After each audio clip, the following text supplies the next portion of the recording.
Welcome to the lABLEd podcast, a show about disability, illness and difference. I'm Lucy. And I'm Alice. And that's Lola. Kaleidoscope identity, and this is who I'm meant to be. I'm just labelled me. I'm just labelled me.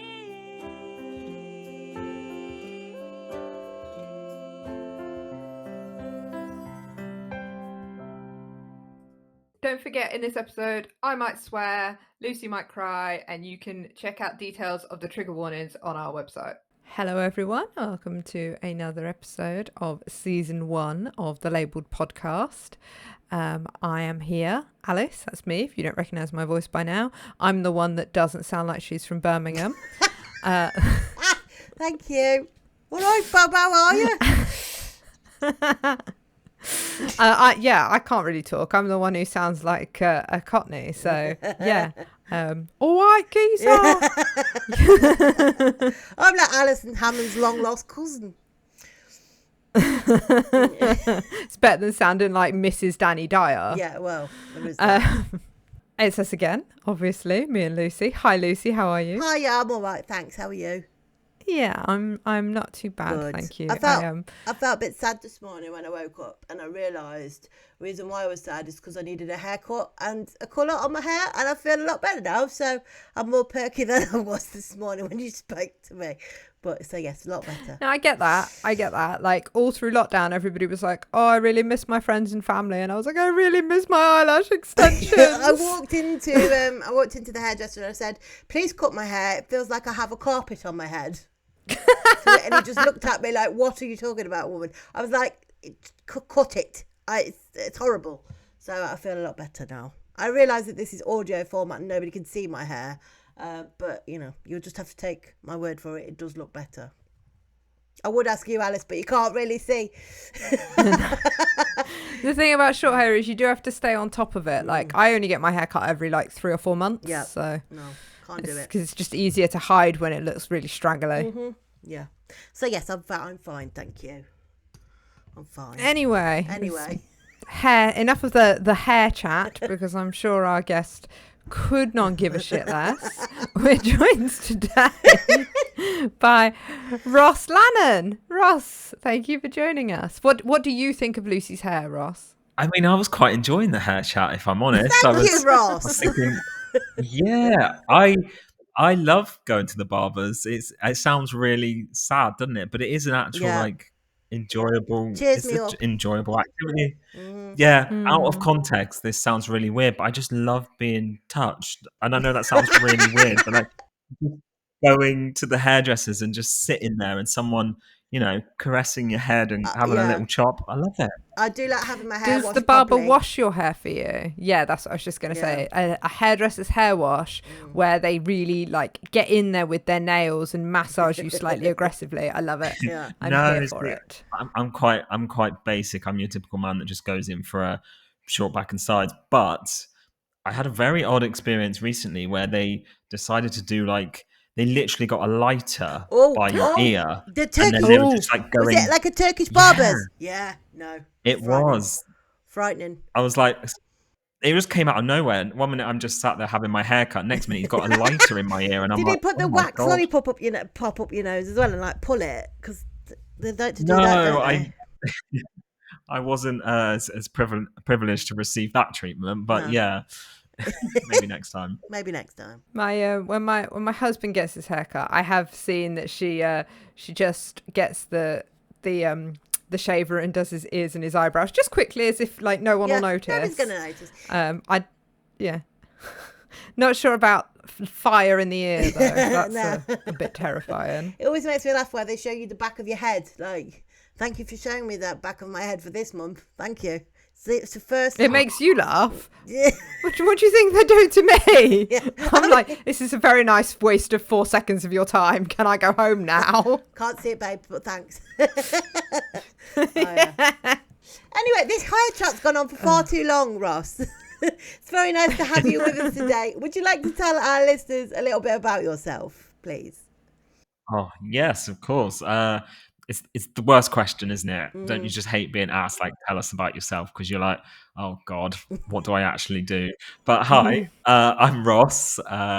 Yeah, I'm from Cornwall. I am an online disability blogger, and I don't know. I don't usually like using the word content creator, but whatever you want to call it. I'm a radio presenter, though. That's my main job. That's my bread and butter. I talk for a living. So, yeah, being invited onto a podcast kind of fits the brand, shall we say. But yeah, thanks for having me. No, it's great to have But I you. mean, Lucy and I can fully get on board with the talking for a living thing. Yes, please.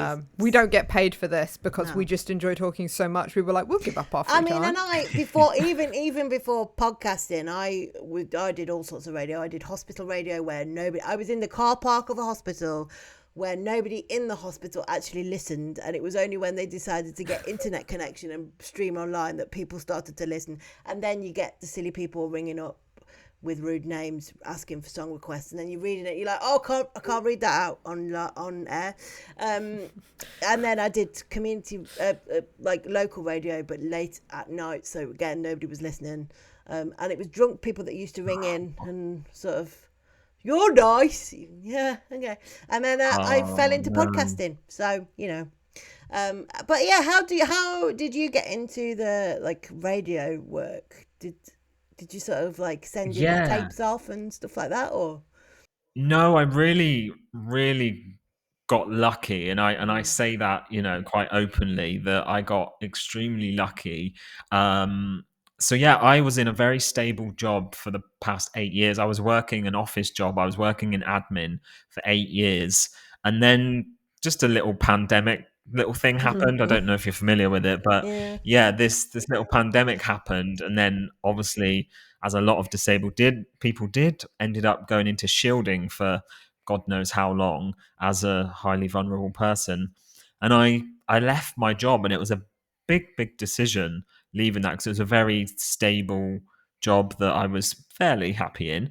And yeah, I spent about a year or plus at home, thought, right, I'm going to use this opportunity to my advantage, going to really like push the blogging content, the online stuff out there.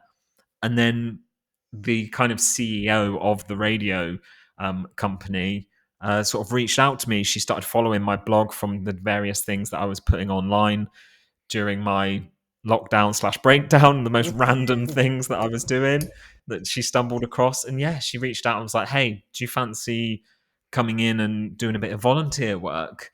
And it kind of went from there, really. I've kind of quite heavily documented on my social media in the past how much I love anything media related, whether that's TV, magazine, radio, anything. I just love media. And yeah, I went in, did a bit of voluntary, and then I ended up volunteering for maybe about a year or so before they then said, actually, you're not bad at this. Do you want an actual job?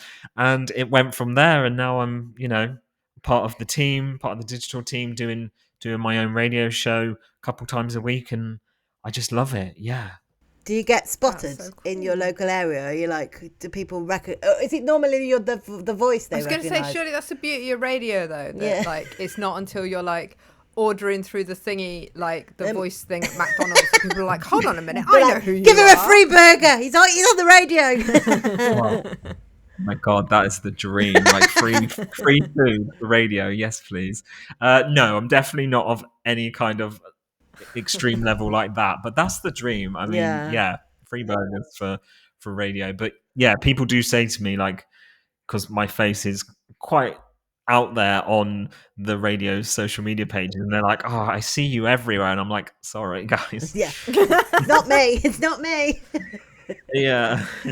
No, it's I think like radio and stuff for me, I realized then I just sounded really brummy. I do apologize. Radio and stuff for me. Told you. Yeah, I know. It just comes every now and again.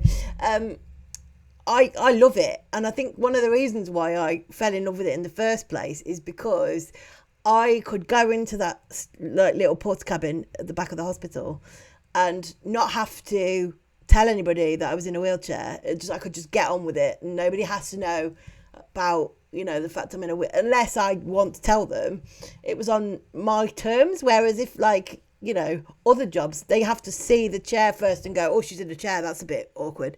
But I could just get on with what I'd got to get on with and go home again. Is that something that you find, that you don't have to sort of mention your disability? Or Yeah, I mean, working in radio is an antisocial dream because you just lock yourself in this little studio for hours on end, and yeah, you just crack on. But I've kind of I've kind of found my feet with it as such, and I really like to intertwine both aspects of that world. So I want to use the radio platform to actually shout about the disability related topics as well.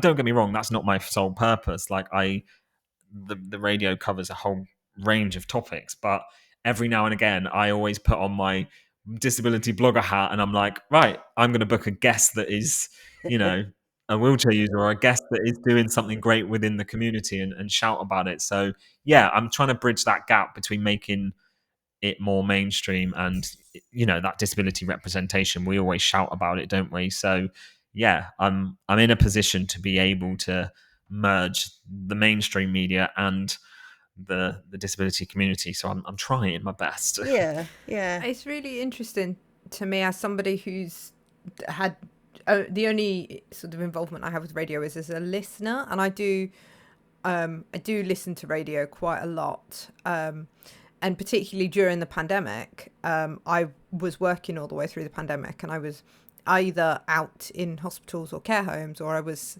stuck in front of my computer report writing and stuff. And the radio got me through a big chunk of that because it made me feel like I wasn't sitting on my own in a room. And I became one of those things where I really felt like I had a relationship with, you know, the people on the radio. It was, I knew, you know, it was one of those things where, you know, if you're with a friend and you tell them about some film or something that you've watched and they're like, oh, that sounds really good. And you're like, I knew you'd love it. I felt like that about random radio presenters that I will never meet. I'd be like, I knew he'd say that. Are you Alice, are you telling me you've been stalking Ken Bruce? Is that what you're trying to tell me? I think the fact that you picked Ken Bruce says a lot more about your radio listening habits than mine. To be fair, yeah. You can't be a bit Ken Bruce Popmaster.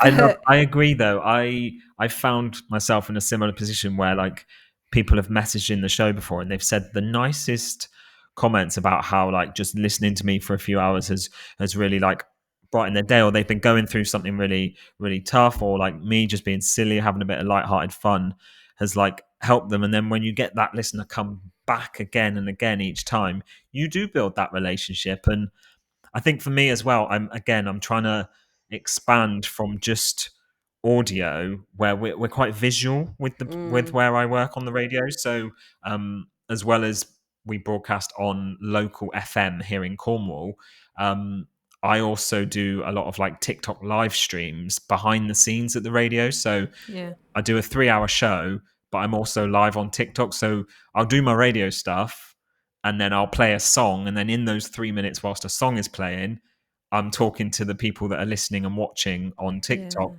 And again, it's building that community. It's building absolutely.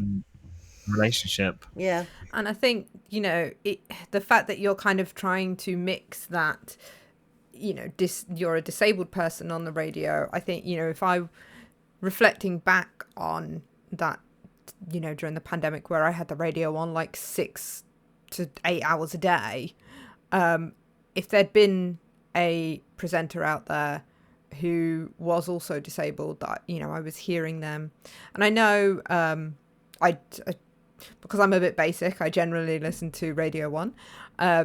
And I know that Lucy Edwards has or had a show on Radio 1, but it's not. Was it over the Christmas period? Like, I think she had it, didn't it? I think it was like Boxing Day or something. It was like I think she's done some of, they do like cover. Yeah. They get less well-known presenters on over Christmas, but she had a show. I'm sure it was like midnight or something. It wasn't, you know, it wasn't when I was listening, you know, whilst working and stuff like that.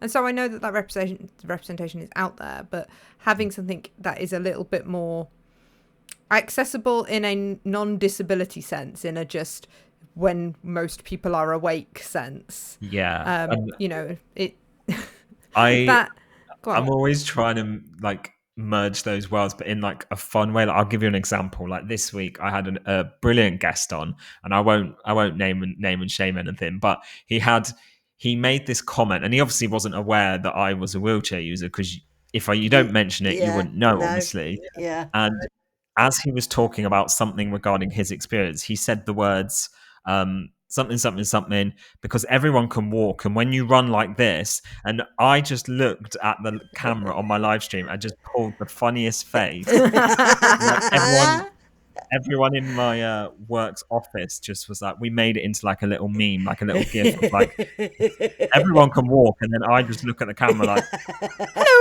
Hello. like, it was brilliant. But Yeah. I love little moments like that. Like, Yeah. Yeah, and I think that's one of the things that's like that kind of having it's a comedy of kind of, it's not like ableism. It is such a it feels like a very aggressive word to use in this situation, but it is quite narrow ableist thinking to be like, everyone can walk, but to be able to find the comedy in that brings it does bridge that gap a lot, doesn't it? Yeah. Because your regular listeners and the people watching your stream will be like, Ross can't walk. Yeah. And it could have been a really awkward, like, oh shit moment. But it's nice that I think it makes disability a little bit less scary as well, doesn't it? For people out there. I fully support that there are people out there who are, you know, these real heavy campaigners and advocates. I don't put myself in that category at all, purely for the fact that, like, I get very annoyed when people get offended by everything. And don't get me wrong, I've had my moments where someone has said something to me and I've been offended and I've shared that online.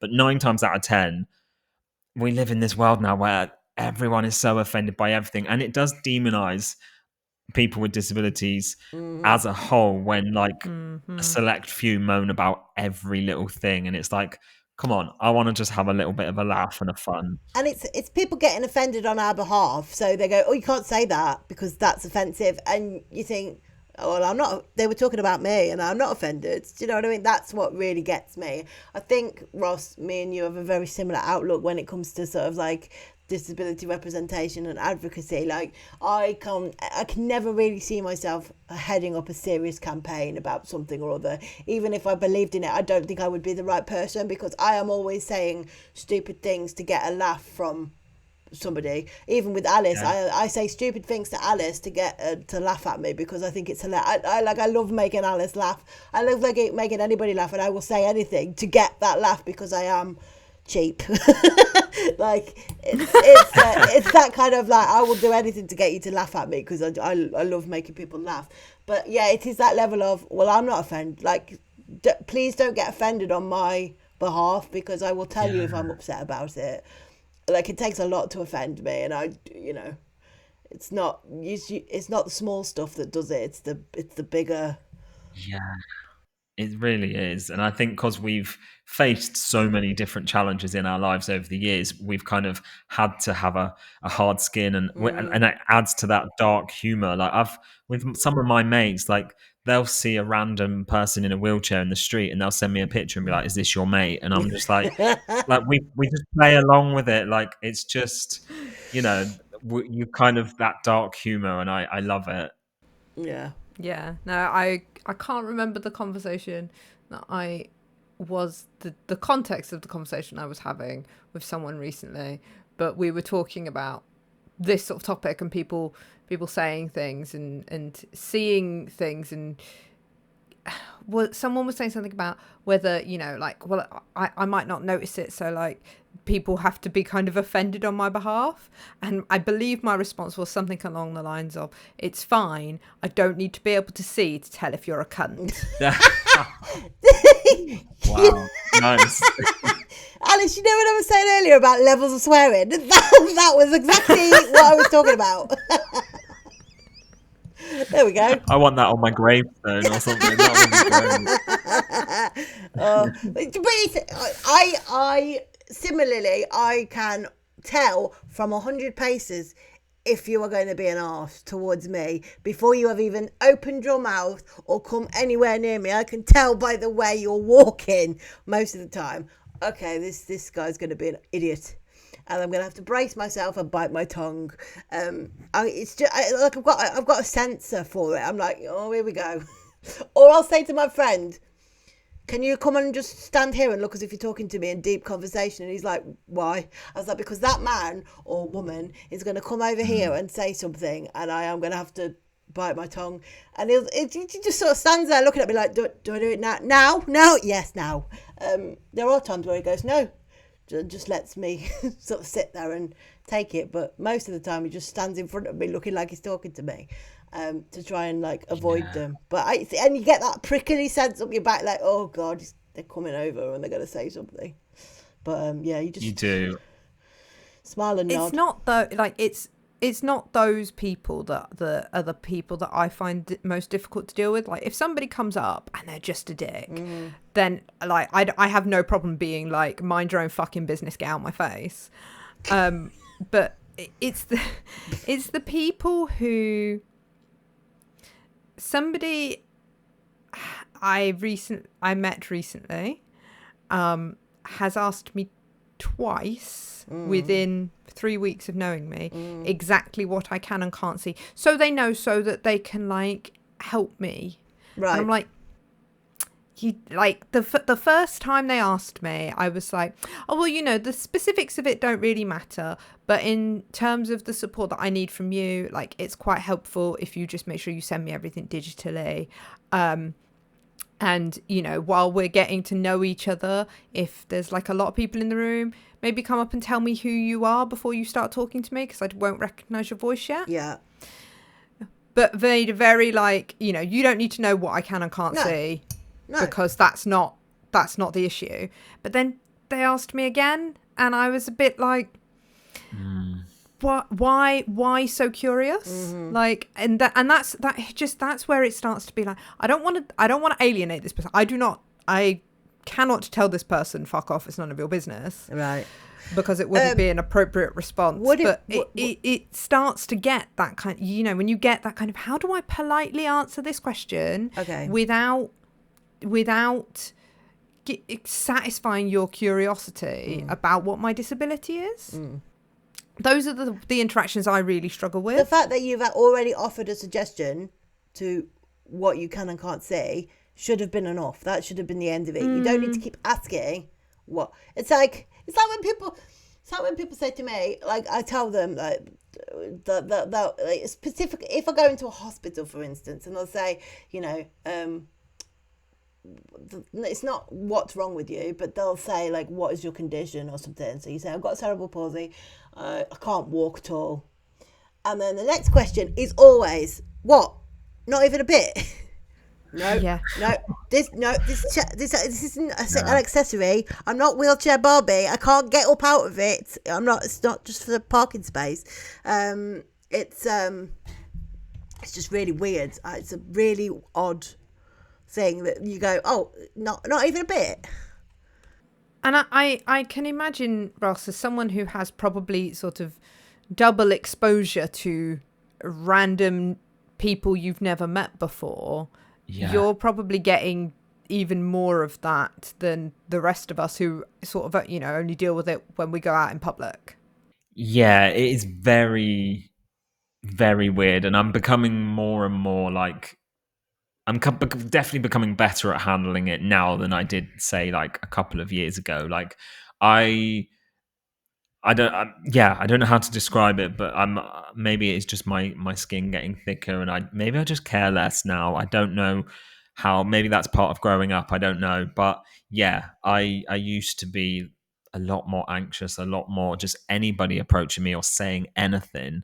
My friends are amazing at like literally being like bodyguards, essentially. Like I don't go out, as in if we're talking like a night out, I don't go out very often anymore, but like on a night out, you obviously, when there's alcohol involved, people, you become a target. People head for you straight away, and my friends are literally like bodyguards to. I'll always remember this one situation. I think it was one Christmas a few years ago. Went out to this nightclub with a few friends, and this stranger, or this person, I should say, came over to me and was like straight away like trying to talk to me, and my friend like got in between us and was acting like this bodyguard, and I actually had to tell my friend like, it's actually okay, I know this person, like you can back off. Like their instinct was like protect him, which is amazing, and I love that. I was like, actually this is my mate, like I know this person, it's fine, which is quite funny. But yeah, you definitely become more used to. There's a lot of weirdos online, isn't there? Yeah. There really is. Yeah. And it's that line between like an appropriate question to ask and just being a bit weird. Like, I will never ever forget the lady on the bus who repeatedly asked me how I managed to clean up after my guide dog. What? Yeah. Why? Like, that is like question number 1 in the weirdos question book for people with visual impairment, isn't it? Like, how do you pick up the dog poo? Weird. Just stop being weird. It's a real people who have. Yeah, people have a real obsession with. Yeah, and it's just like I don't understand why this worries you so much. I can tell it's the summer holidays at the moment as well, because whenever I go out and about in like into the supermarket or whatever, kids just like to stand and gawp at me, and it doesn't normally happen when it's not the summer holiday. Oh, I don't notice it as much. I don't know whether it's the ratio of me to kids or what it is, but because it's the summer holidays, there is more children around who are more intent on sort of like staring or whispering. Or there was one little boy who was whispering, staring and pointing at the same time, and I was like, that's a triple threat there. Yeah, it's just really weird, and it's always during the summer holidays or the school holidays, it just increases more, and you think, I've not got 3 heads. What would you do, Ellen? I would grab like whoever I'm with and very, very like hand over my mouth, whisper and point back. Yeah. Just be like, when my sister... what's that kid staring at? And pointing at them. That's what I'd start when doing. my sister was very tiny, and I was, because there's 4 years between me and my sister, we'd put her in the trolley in the supermarket, and she would just stick her tongue out at any kid that was staring at me, like a proper stare back, like a Paddington stare back at him. And my mum would be like, Sophie, and I'm like, good girl. It's like I got my eyes like, God, dog. I was like, well done, because nobody can shout at this tiny little kid in the trolley, can they? So yeah, but it's just really weird. And normally I don't notice the staring, but like I say, I think there's more kids about, so you notice it more because there's more of them. I don't know. It's weird. Maybe it was before you had that haircut and colour, Lucy. They're just staring. They're thinking, she's got a carpet on her head. So drab. Yeah, exactly. That's exactly what it was. But yeah, I wish I had that confidence to be like, take a picture, it'll last longer. But in the moment, you can. It's always afterwards that you think, oh, I wish I handled it like this, or I wish I said that. But in the moment, especially if you're out and about in public, you do just want to keep your head down and crack on with whatever you're doing. And yeah. See, I have the opposite regret. I walk away and go, oh, I should not have fucking said that.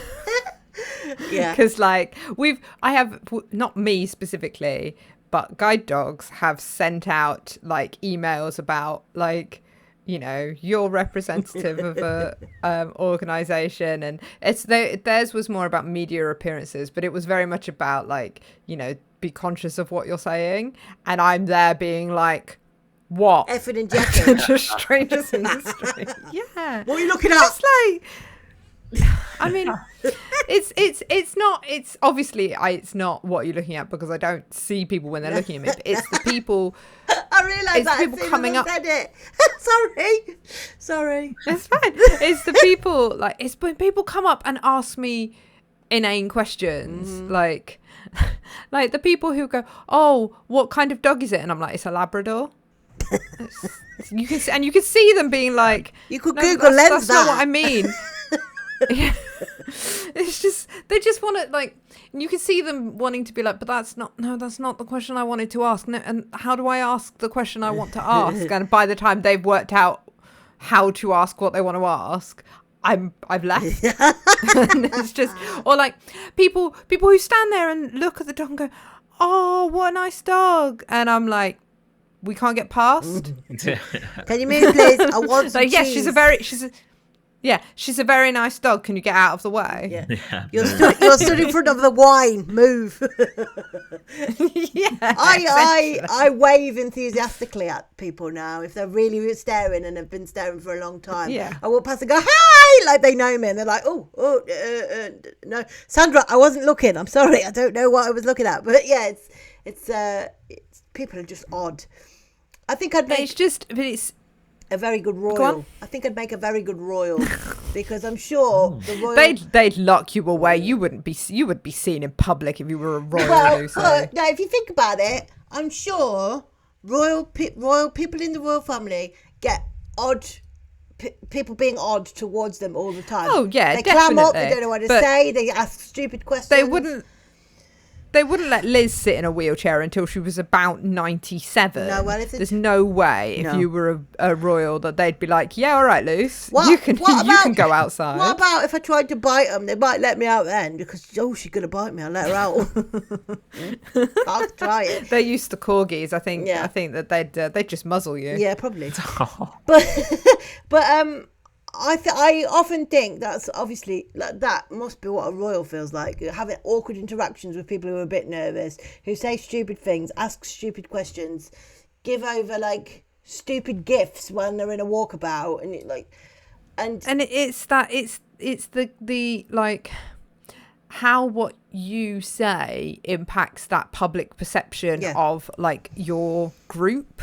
You know, like obviously royals have to be really careful about what they say, and like I am going around giving like people are like, guide dog owners are a real bitch because of every interaction they have with me. And I'm just walking behind her. She didn't mean it. I'm sorry. I'm terribly sorry. So please listen to the podcast. I'm terribly sorry. And again, like I imagine for Ross, that's something, if you're kind of in the public eye, like there's definitely been things I've said on this show that I'm like, I regret everything. Regret my life choices. Without a doubt. I've had moments before, only a couple of months ago. It was kind of election, so obviously when anything election is in the news, you have to be impartial as a radio host. You're not allowed to share any personal opinions and such. And I think there was one day on the radio. It was the day that Rishi came out at number 10 and announced the date of election. He was stood in the rain. Yeah. It became a whole meme thing. And then I was on the radio the next morning and I made a few comments about Rishi, and then I linked it into playing Umbrella by Rihanna. Like I linked into that. I was like, here you go, Rishi, this is for you. And then like the day after, a generic email went round to the whole office about impartiality regarding elections. I was like, this is so aimed at me, like without officially being mentioned. But yeah, it's very hard to not share personal opinions and stuff. Obviously, I do, but you do play a fine line, you know. Yeah. Yeah, it's the beauty of this podcast being like self-funded and like funded by donations. Like it means that we are like, we haven't got pot to piss in, but it also means that nobody can stop me from just running my mouth. So. Although it does make me feel a little bit, and I know that Alice feels a little bit like this as well. So if I am doing my day-to-day, like look in my day-to-day life, that is something completely unrelated to this podcast, my second, hobby, my second work, and somebody will go, I've started listening to your podcast. I go, like there is a shiver that goes from my feet to my head in about 5.2 seconds, and my stomach lurches and I'm like, oh god, no. Like, not thank you very much.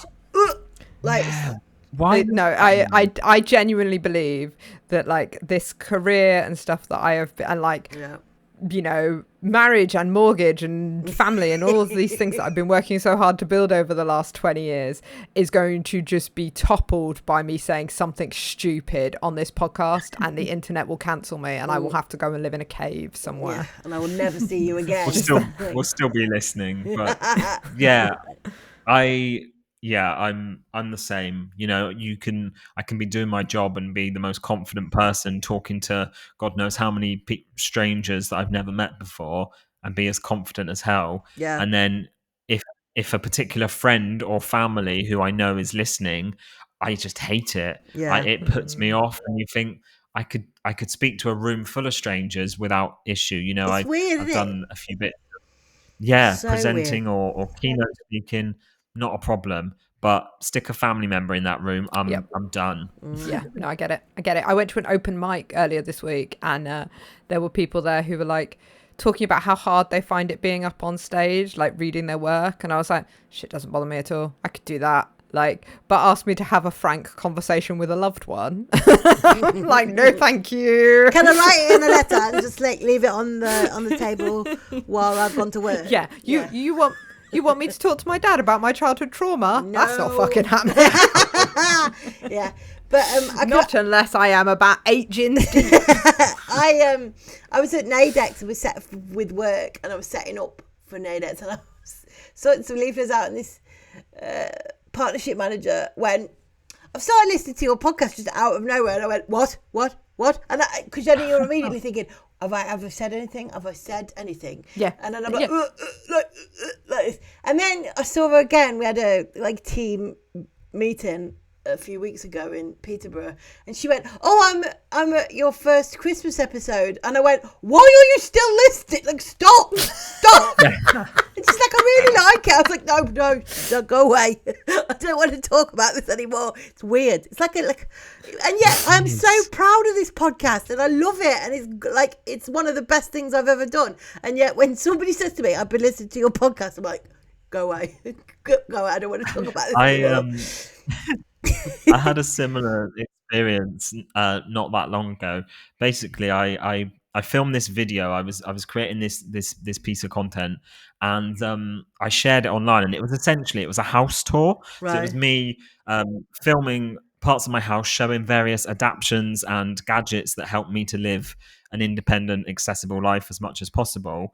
And I shared it online. Never in a million years expected it to get the reaction it did. I think it hit about 3 million views on TikTok in the end, which as a creator is a dream come true. That's what we aim for. Yeah.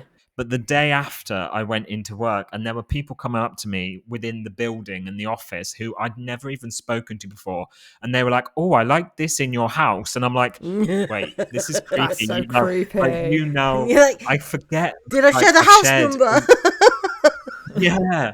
Literally, and somebody even commented on the video saying, "Oh, I walk past your house most mornings, lovely dog," and that freaked me out. Yeah, I was like, "Oh, actually, as much as I'm a blogger and I share aspects of my life, I'm a very private person." I'm like, "Oh, maybe you might have an accessible house, Ross, but you need to move now." Yeah.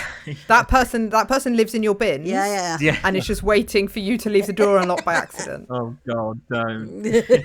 So yeah, there's pros and cons, but I'm definitely, as much as I share a lot of things online, I'm an incredibly private person. There's a lot that I don't share now as well. I always forget that it's being recorded. I always forget that the microphone's on, because basically this is like Alice and me and a guest, and often usually it's where I slip up. We did a fabled episode where we talk about disability representation in film, and it turned into absolute chaos. Like, we didn't really talk about the film we were meant to be talking about. We ended up talking about what superheroes would be and why I can't wear a cape because it gets stuck in my wheels. That is ridiculous. Just shut up. Just keep your mouth shut. Stop talking. Do you know? It's weird. I just lose all sense of I mean, when control. we started this out, like, I was like, oh, I'm going to try and be quite, like, private. I'm not gonna. I specifically didn't refer to my husband by name for ages, and like we're now like, I've got a little boy, and we are actively like not putting photos of him on social media, and I'm trying really, really hard not to say his name on this podcast, because he is not even 2 years old yet. He cannot consent to being like internet, but I 100% know that I am going to have to listen back through like this first season at least, to be like, can you beep out where I've just given his like name, date of birth, and our street address, please? Because I'm just not. I can tell you, I don't think you have mentioned their name, so we're fine. But yeah, now I know that I'll keep an ear out in case you mention their name. Yeah, it's just and also when I used to be on hospital radio, it was even worse on hospital radio because you could not mention death, disease, dying. You couldn't play any records that referred to dying or death or because you're on hospital radio. I didn't know any of that. Yeah, you can't. Yeah. One volunteer played Seasons in the Sun, and we're sitting there and I'm listening to it and I'm like, because it's like, we had joy, we had fun, and it's about dying, and I'm like, do you know what? Should we knock this off and like just go to the weather or something? It's weird. You have to be so careful. We've done segments on the radio before where we've had guests come on, talk about really important issues. They could be coming on to talk about mental health awareness or suicide and things like that. And then I look at the playlist next, and the next song that's due to come on is like Murder on the Dance Floor. And I'm like, oh my God, like I can't, like I need to, honestly, you've really got to be aware. The amount of times I wanted to start my hospital radio show with a song by The Killers was just unbelievable. I was like, I can't do it. You can't do it, no. But yeah, it's just. But I love a pun. Like, yeah, I love me too. every like talking subject or every topic that I talk about, I will always try and link it to the next song or like try and make a nice little smooth transition. So funny little segues like that. I'll always try and link the music. It's good fun. This has always been something I have wondered about, like radio hosts, Ross. Like, how much say do you get in what's played? Like, if you're like, oh God, it's this same, like, I can't think of a band. ABBA. Like, no, sure. Again, I don't know what radio station you're listening to that's playing the same ABBA song over and over again. I'm just but picking like songs this, for you. That like there was a period in the mid 2000s where Mr. Brightside was on every radio station. Yeah. 87 times in an hour. Yeah. How much say do you have in being like, no, I'm not playing that. No, I've had enough of this song, or like. Have you got a list of songs that you can't play? Well, Mr. Brightside is actually like my all-time favorite song. Just putting it out there. I love no. It is a great song, but there was a period of time where it was a little bit inescapable, and it gets a bit drony, I think, if you listen to it 47 times in a row. Yeah, that's fair. I think every presenter, obviously it depends what station you work for and things like that, about how much control you actually get. With my show, I'm very fortunate that I have literally got full control over whatever I want to do. I book my own guests. When I come into the studio, the log is filled with, say, I don't know, 15 songs an hour or something, and I will come in and I will drag and drop the ones that I want. I'll delete the ones I don't want, and I'll add the ones that I want if they link to a story I'm talking about. So yeah, I literally rearrange my whole log, whereas some presenters will just come in, do their talky things and keep whatever's already automated. Yeah. I personalize everything. I produce my own shows, and I make it as personal as possible, really. And I love the randomness of it. Like, you know, 1 minute I can be playing a proper like absolute classic, like a bit of Queen or something really like throwback classic, and then the next minute we're playing the cheesiest pop song you could ever think of, a bit of Venga Boys or something.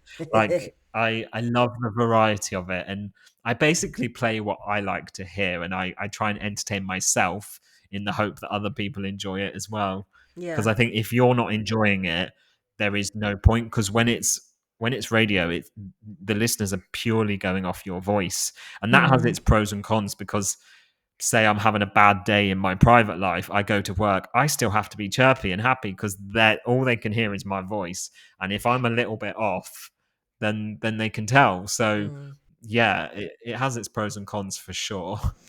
Do you get sort of a lot of like feedback and interaction with your listeners? Yeah, and I'd say probably only in the last, say, year or so, it's really, really picked up. And that is thanks to doing the TikTok lives. That's opened up a whole new audience for me, because we are community radio and it's community focused. Our catchment area here in Cornwall is quite small. So there's only a certain number of people who can listen locally on FM. But we broadcast, we have an app now that can be listened to anywhere in the UK. And doing these TikTok lives, I get people commenting from all sorts of places, not just in the UK. We've got people listening from Germany, people from Brazil, like commenting like, hi, I'm listening from Ireland today. And I love it. You never know That's really cool. who you're going to get. And yeah, it's the TikTok lives has kind of transformed the way I do my show anyway. Yeah. I actually heard something on the news in the last week or 10 days that said that, mainstream, what's the word I'm looking for? Like not streaming TV services and stuff have just plummeted in the last 12 months, but radio is doing really well. Yeah. Radio is on the up. So you're in the right area. Yeah. And it's good to hear because, yeah, a lot of people, like, because I do a 3-hour show, you don't expect people to sit and listen for 3 hours because radio is very hit and miss. People listen to it maybe when they're in the car or on a short journey. You know, the attention span is, you're lucky if you can keep the same listener for a good 5-10 minutes. But on the other hand, I do have people that will literally be there on a Tuesday at 10 a.m. and they will be there commenting for the whole 3 hours. And if you're not in, if you've got laryngitis and you're off, where the hell's Ross? Yeah. Who's this guy? Yeah, I've had it before where they've like tweeted the company and be like, "Oh, you're not live today," and I'm like, "Give me a minute, I haven't even set up my phone yet. Like, I will be live in a minute. Give me a minute." Yeah. No, it's I do like, and that is another reason why I like radio, because it is like and also why I like podcasting, because somebody has to stumble over your content. They have to actively like look for it a lot of the time. 90% of the time somebody recommends you, and so, or you're looking for a podcast on a certain subject, so they fall into like lABLEd or whatever, or so audio and radio is a very personal medium, and I love the radio presenters who sound like they're just having a general chit chat with you. They're not like doing like smashy and nicey and being all like overly sort of I'm on the radio type voice. It's kind of like they're just sitting having a chat with you kind of thing. Yeah, thank you. Can you tell I used to do it a lot? But yeah, like, and you can tell the people that find it very natural as well, because they're just talking to you like they're sitting across the table from you having a cup of tea, and that's what I find really nice about it. And I don't get me wrong, like I love the radio and I love what I'm doing, but the radio is not, it's not the end goal for me. Like my dream is TV presenting. I love presenting in general. Like radio has been an incredible platform and I hope to do it for many more years. But the end goal, the dream is always like more sort of visual media and that kind of TV presenting. That's the dream for me. I'm manifesting. Yeah, why not? Cool. Yeah. What would you want to like? Do you see yourself on This Morning, or is it like very specific? Like, you know, this is travel with Ross. What do you see? Yeah, funny enough, you mentioned This Morning. This Morning was always like what I would describe as like the dream show for me, despite the fact I hate mornings. Like if we could do it this afternoon, you need the one show in the afternoon. Yeah. But like me and my colleague, we always used to joke that we wanted to be the next Phil and Holly, but then that reference kind of got a bit sour, and we're like, maybe not. But yeah, that is the goal, and I'm a massive TV nerd. Like I'm obsessed with reality TV, and like my dream is to like, I'd love to do a reality show once, and then like use that stepping stone to use that reality platform to get into TV presenting. Oh, it sounds like my idea of hell. Which reality show like is on like at the top of the list? Top of the list. If somebody said to you, "I want you to do this reality show," and it was, what would be the one that you go, "Yeah, okay, I'll do it"? It's Big Brother for me. Big Brother is the ultimate dream. How can you want to do Big Brother when you're also like, I'm a really private person? I know. But I want to be filmed 24 hours a day for where's 6 Ross? weeks. He's in the toilet because he's like having a nervous breakdown. That's the only place where there's no cameras.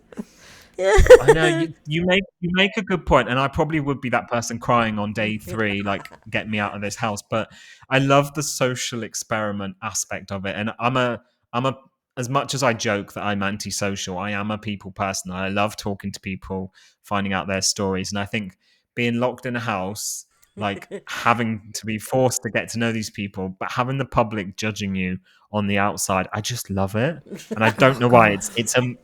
weird. Yeah, it's a weird ass theory, but I just love it, and that's I would hate it. What's yours, Luce? What's mine? Yeah. Well, I wouldn't do dancing on ice because that's just dangerous. No. I don't You're know. a Bear really. Grylls girl, aren't you? Yeah. Well, see, I'm a celebrity. have you? Did you know, Alice, that I did the Bear Grylls experience? I did know. Yes. Yeah. Well, I embarrassed myself a little bit. Well, a lot actually, because I got I got stuck under a cargo net, and the assistant who was helping me had to like lift it up. And my mum was like, "Go on, Lizzie, you can do it like this." And I went, "I can't move." And mum's like, "What do you mean you can't move? Your arm's tired." I went, "No, my I've been scrumming around on the floor, and it's pulled my trousers and pants down. If I move, he's gonna see everything." My mum's like, "Okay, right." So she's like under the cargo net. She's like under the cargo net trying to pull my trousers back up. I'm like, this is not going well. I did not know that bit. There you go. That's some X-rated TV for you there. God. I mean, that might get me on Big Brother. I don't know. But when I was a kid, I wanted to be the first Blue Peter. I can't believe I've just shared that story. I wanted to be the first Blue Peter presenter in a wheelchair. When I was a kid, that's what I wanted to do. But then Too late now. Yeah, I'm too old now. And isn't there? Didn't they get? Is her name Katie? So I probably Also, there's a Scottish lass in a wheelchair. Yeah. So if TV's your nightmare, Alice, what's your show? What could you want to? Only because I love music. Yeah. And I like Stars to in your listen eyes. to music. No, I like to listen to music and like fantasize about being a performer. I'd probably go on something awful like The Voice. Oh, I thought you were going to say The Masked Singer. Oh yeah, I could imagine you like dressed up as like Daffy Duck or something. Who's this singer? Yeah, but who's this singer with the guide dog? I wonder. If the outfit's big enough, you can have the guide dog inside. Yeah. No one would know. Kermit the Frog did Masked Singer, so that was a man inside a suit operating a puppet in a mask. That's what it was, a massive snail. So if they can do it for Kermit the Frog, they can do it for your guide dog, can't they? I suppose. I mean, that feels like that's a bit of a reach, but yeah, no, I love the idea of like, you know, people turning around in their chair to be like, "Oh, you have got a beautiful voice," versus the reality of just glass breaking as I warble around my house on a Wednesday afternoon. No. I can remember somebody saying something once about the theme tune for the show, because I wrote the lyrics to the theme tune, but I did not perform it. No, and people were like, "Oh, you know, you did the theme tune." I was like, "That's not me." If I sounded like that, I would not be sitting here right now. I would be on The Voice. It's fun. Yeah, I'm not Gary Barlow. I write the song. I didn't sing it. It's quite. Again, Lucy, I really think you're showing where your preferences lie. If somebody had said to me, "Who's an incredible songwriter?" I'm going Florence Welch or Taylor Swift, and you're like, "Gary Barlow." Yeah.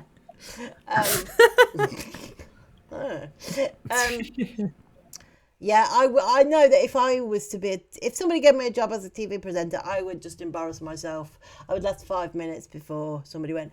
It would just be the podcast, but with a camera in front of you, wouldn't it? Yeah, It would probably. just be But chaos. I am always the one who says something stupid on this show, and it is always me that somebody, Lucy said something daft again. So yeah, I would last 5 minutes on the telly before somebody went, "She's daft. She is. She's pretty stupid." I'm telling you. You get the votes though. They Yeah. love the characters. Yeah. Yeah. People. The audience love somebody who's willing to make a fool of themselves. So Hello. if you want to get stuck under a cargo net with your pants down, Yeah. that's going viral. That is. Please don't ask me to show you the footage of me doing that. It's just horrendous. There's footage. Well, Oh my god! There's footage of me stuck on my stomach. I know how we're launching our TikTok. There's footage of me stuck on my stomach going to my mum, I can't turn over. Because she was like, turn over and like grab hold of the... I was like, I can't. If I do that, they'll kick us out. Yeah, no, I'm sorry, Lucy. I have to see that. I have to see that. I know my birthday is gone, but please do this You might for have me. to give me several gins before I show it you. But yeah, I just embarrass I'm just a walking embarrassment, really. Like, Without the walking part. I tell my Yeah. I tell my friends, and they're like, "Of course you did that. Of course you did. Of course you did. You're clumsy, and you just like oh stupid." Yes, I am. Yeah. So there you go. Standard. Yeah. Well, who knows, Ross? We might see you on Big Brother. Have you ever applied to go on Big Brother? I have. How far did you get? So I had, was it stage? I had 2 or 3 interviews, so I did pretty well. I don't know how many interviews you get, but yeah, it starts off with an application, then a phone call, then a Zoom, then a second Zoom. So yeah, it was sounding promising at one stage, but I think the mention of like any form of accessibility needs, I think it scares them a bit. Yeah, like... Yeah, maybe one. Maybe one. Yeah. Have they ever had a disabled contestant? They have, but they've never had an electric wheelchair user. It's always been contestants that are still able to, transfer themselves, ambulatory wheelchair users and that. Right. So yeah, they've never had somebody with a more severe disability. See, I feel like, they match you with, they get you in there and then they match you with a carer who's just like happens your to be complete a opposite housemate. worst nightmare. Yeah. Yeah. And it's like additional housemate material or something. And conflict ensues. I mean, Ross, Yeah. don't know about you, but I can tell you some horror stories about carers I've had in the past. Could you imagine if you're stuck in a house with a carer that you've only met like a handful of times, that you actually really, after a while, think, I'm not getting on with this person, and you're stuck with them in the house for 13 weeks or however long it is? It'd be my worst nightmare. I think I'd be up on a murder it would charge. be. Yeah, no, it would be a really interesting concept to do, and someone's going to do it one day. It's going to happen, Yeah. like this year, strictly this year, they've got 2 contestants with disabilities, which is great. So yeah, it's happening slowly. You need to come up with your own version of Big Brother and pitch it to Channel 4. What about like Big Brother, but with a inclusive load? Big Brother. Yeah, like a load of disabled people, just Big Brother, like for disabled people. Would that work? Crip Brother or something. Big Brother. I like that. Trademark that. Everyone just ramming into each other and fighting Yeah. over the accessible toilet. Crip Gladiators. Yes! That's what we need. Yes, I could do a gladiator pose like on the opening titles, like spider or something. Me under a cargo net. Where's the commission? There you go. We've solved it. No, but I think Disability Big Brother would just be a house full of disabled people just going, "What's your disability?" Well, mine's worse than yours. It would boil down to that. It would.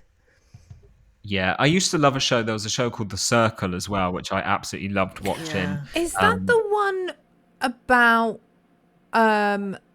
it's all through like online chat? Yeah, so it's like a social media platform where basically you can either play as yourself or you can play as a catfish.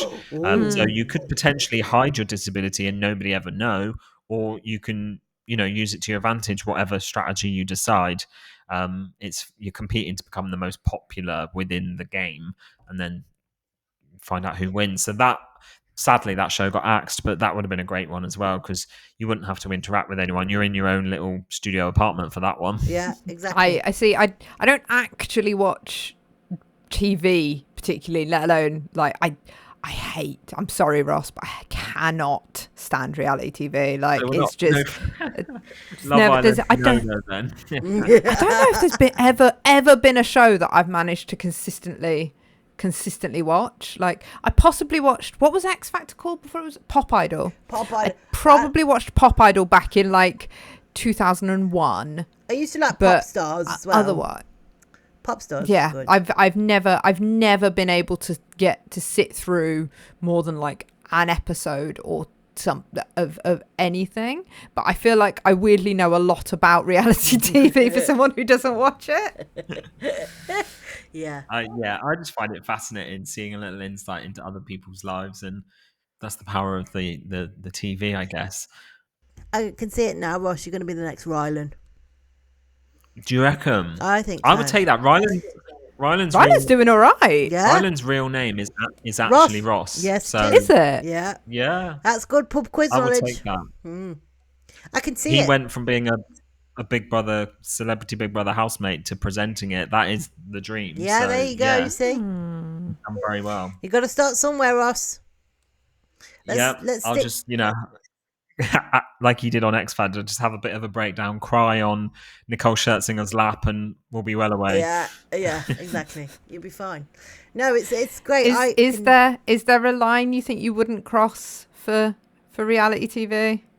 Oh, yes, yes. I've had many an email asking to do like naked attraction, like that kind of thing. And Have you? yeah, Oh. yeah. And a friend of mine actually, I've had the invite before and just absolutely not even entertained it. But a friend of mine actually he actually went through the audition process.